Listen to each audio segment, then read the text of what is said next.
Do you have a desire to adopt the two-wheel lifestyle and also have right around $5,000 burning a hole in your pocket? Well, you're in luck. Here's 10 of the cheapest motorcycles you can buy brand new in 2025. We're going to start off thoughtfully in our list today from the cheapest to most expensive. We've got the Honda XR150L to start this off today. It's pretty wild that Honda's producing a motorcycle that costs just $3,099 MSRP in 2025. That's cheaper than a Super Cub or a Trail 125. And unlike those bikes, the XR150L is nearly a fully fledged motorcycle. It's super affordable, lightweight, and so incredibly simple, it will probably outlast basically any modern vehicle on the road today. Just ask anyone using these in Mexico, Brazil, or India. These things are unkillable. The XR150L is Honda's smallest dual sport offering, kitted out with a 149cc air-cooled single-cylinder engine, putting out a juicy 12 horsepower. I know, that doesn't sound like a lot, but it's raw, it's analog, just like motorcycles used to be before those pencil-necked engineers screwed it all up. It's so analog, the XR150L is still sporting a trusty carburetor. If you just need a simple, trustworthy machine you can putt around some gravel roads with or leave parked outside in the rain with no fear that anyone's gonna steal it, the XR150 is a pretty hard bite to beat for $3,099, brand spanking new. And before you ask, I probably wouldn't take it on the highway, but maybe you can just sit on the shoulder with it. I don't know, I've seen them in Mexico on the highways.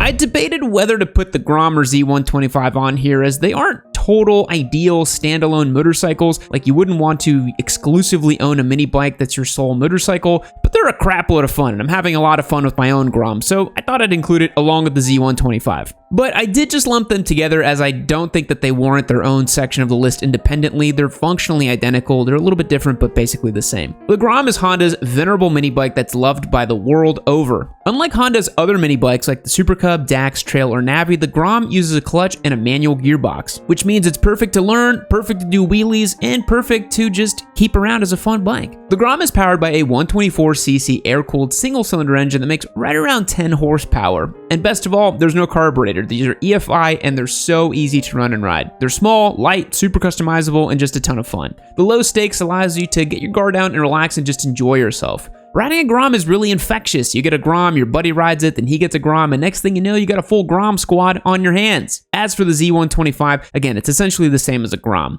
A Honda Grom warrants a price of $3,600 MSRP, and the Z125 runs $3,700. The Grom is a great way to get into motorcycling if you don't really know if you really want to do it over the long term. It's a very low stakes way to just try it out and have some fun. Royal Enfield has been holding down for inexpensive motorcycles in the modern era. The cheapest bike they offer right now is the Hunter 350, which in the dapper paint scheme has an MSRP of $3,999. For about $4,000, you're getting almost a real motorcycle. I'm just razzing you Royal Enfield 350 unders. These are real motorcycles. 350cc isn't small, it's average. Remember, we've determined that. The Hunter 350 uses the air-cooled 349cc single-cylinder engine that produces 20 horsepower and 20 foot-pounds of torque. You can find this engine in other machines from Royal Enfield, like the Classic 350 and Meteor 350. Separating the Hunter from the former is its more sporty design. It has a teardrop fuel tank and minimalist bodywork that gives it the neo-retro roadster look. The slightly lower handlebars and 17-inch front wheel make it a little more agile than the other 350cc contemporaries in Royal Enfield's lineup. But this bike's affordable, simple, and easy to ride, and not only is it the cheapest 350 offered by Royal Enfield, I think it's one of the nicer looking ones as well. Keep in mind though, these 350s are a little bit more dense and heavy. That's why they can get away with making them cheaper, so keep that in mind.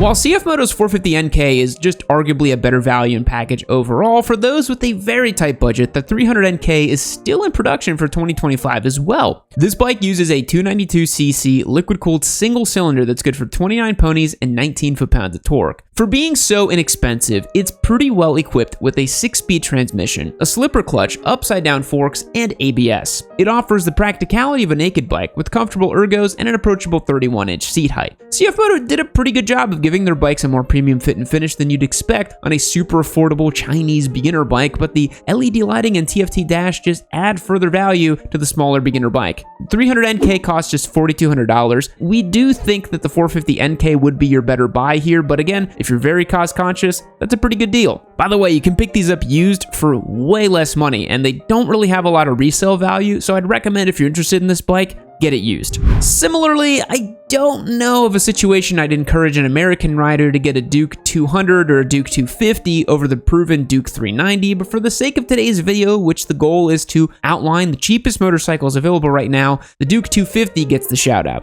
KTM sold the Duke 200 in global markets before bringing it over to the US a few years ago. Since then, it's grown slightly to 248cc's of displacement, because the Duke 200 I don't think sold very well here. The liquid-cooled single is good for 30 horsepower and 18 foot-pounds of torque. It also has a 6-speed transmission and a slipper clutch, and is reported that the humble 250 has a top speed of over 90 miles an hour, which is pretty quick for this little thing. 90 miles an hour would feel a little squirrely on this machine, but I think it can handle normal freeway use decently enough. The Duke 250 is very much loyal to the Duke design language with aggressive naked bike styling. It has LED lighting, an upside-down fork, and switchable dual-channel ABS. The Duke 250 has an MSRP of just $4,600. Now, the Rebel 300 is Honda's modern iteration of what has become one of the most ubiquitous beginner bikes ever created. The blacked-out cruiser has a modern bobber design while staying both approachable and affordable. The Rebel uses Honda's 286cc liquid-cooled single that makes about 25 ponies and 18 foot-pounds of torque. The 6-speed transmission means it still has some legs at higher speeds. The Rebel 300 also has one of the most approachable statures of any beginner bike on the market, with an ultra-low 27-inch seat height. Despite its approachability, the modern blacked-out style gives the Rebel a much more mature presence compared to the dorky Rebel 250 that came before it. As far as beginner-friendly cruisers go, the Rebel series pretty much established the formula, and the Rebel 300 has brought that framework into the modern era. ABS is optional on this machine, but the non-ABS option costs just $48.49. Now, I did want to mention the Rebel 300. You know, if you're thinking about this motorcycle, you may want to get yourself the Rebel 500. It's just better in kind of every single way, and it's not much more money. We're going to switch gears here a bit and head back to the dual sport arena for our next two cheap bikes you can buy in 2025. First up, we got the KLX230. This bike is super affordable. It's an approachable version of the KLX300 dual sport. It uses a 233cc air-cooled thumper that makes 19 ponies and 14 foot-pounds of torque. Compared to the XR150L, not only is this bike a bit bigger and making a bit more power, it's also fuel injected, so you don't have to worry about cold starts or finicky clogged carbs should you leave untreated fuel in it for too long. In dual sport fashion, it's got long travel suspension,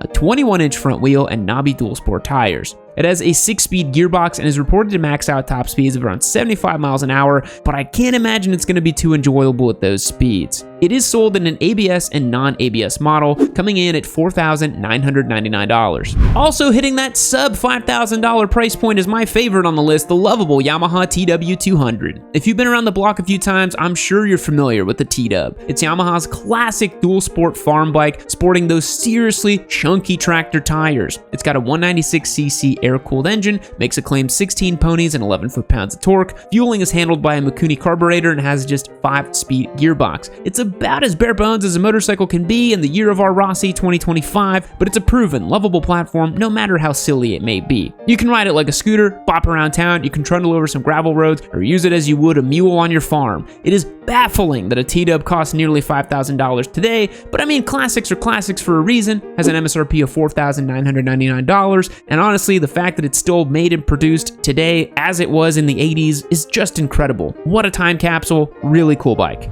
Now, it hurts my soul a bit when I have to mention the GSX-250R in today's list video, but as it stands, it's the least expensive beginner sport bike you can buy. Unlike the Honda CBR 300R, which doesn't seem to still be in production with model years ending back in 2022, Suzuki still produces the Gixxer 250 unchanged for 2025. Suzuki's quarter-liter bike uses a pint-sized 248cc parallel twin that's good for 25 ponies and 17 foot-pounds of torque. It has fuel injection, a 6-speed gearbox, Nissan brakes, and ABS. The whole package weighs a whopping 399 pounds, which is still hard to believe all these years later. I'm sure that cradle frame is not doing it any favors. You guys know that I bought one of these back in 2021. I did a bunch of unspeakable nonsense with it. It still blows my mind. It weighs 400 pounds. Man, that's crazy. There is not a ton of praise you can give the cursed little Gixxer, but I will say, if anything, it is willing. It's willing to be chopped up, modified, and abused in unspeakable ways. And again, if you're not familiar with this chapter of Yamini Blore, go back in the catalog and watch our Gixxer 250 videos and just see how happily it accepted its macabre fate. Oh yeah, it has an MSRP of $5,149. We're saving the best for last. The last motorcycle on our list of the cheapest bikes currently sold is the Triumph Speed 400, a fantastic motorcycle that was a huge addition to Triumph's lineup and has been considered to be one of the most exciting additions to the beginner bike segment in a very long time. It was also one of the reasons Triumph had a stellar sales year in 2024. The Speed 400 is made via Triumph's partnership with Bajaj in India, and I'll say these little Indian-made single-cylinder bikes have quickly become some of the most fun and value-driven beginner bikes on the market. The Speed 400 uses a liquid-cooled 398cc single-cylinder that makes about 40 ponies and 28 foot-pounds of torque. It has a 6-speed transmission and a slipper clutch to smooth out any rough downshifts. Despite its affordable price, the Speed 400 managed to capture much of Triumph's signature style and brand cachet. It doesn't feel particularly cheap or chintzy, and to the naked eye looks a lot like any of other Triumph's flagship modern classics. The Speed 400 uses upside-down forks, LED lighting, a ride-by-wire throttle, switchable TC, and ABS is standard. The MSRP for one of these bad boys is $51.95, and honestly, that's a damn good deal. And like that, we found ourselves once again at the end of a Yamaha video. Thanks for making it this far. As your reward, here are some honorable mentions that were just eked out of the list at the end. There's of course the Ninja 500, whose base MSRP is $52.99, CF Moto's 450NK, which costs just $5,400, or KTM's new 390 SMCR, looks pretty sweet and costs $5,500. Thanks again for watching. Consider subscribing if you're new here and you want more of that juicy daily motorcycle content. It would mean a lot to me. I will see you all later. Fact: Albert Einstein was offered the presidency of Israel in 1952, but declined. Goodbye. Wake up! You're dreaming! You're dreaming! Wake up! Wake up! Wake up! None of this is real! None of it's real! None of it's real! Wake up! Keep watching Amy Noob.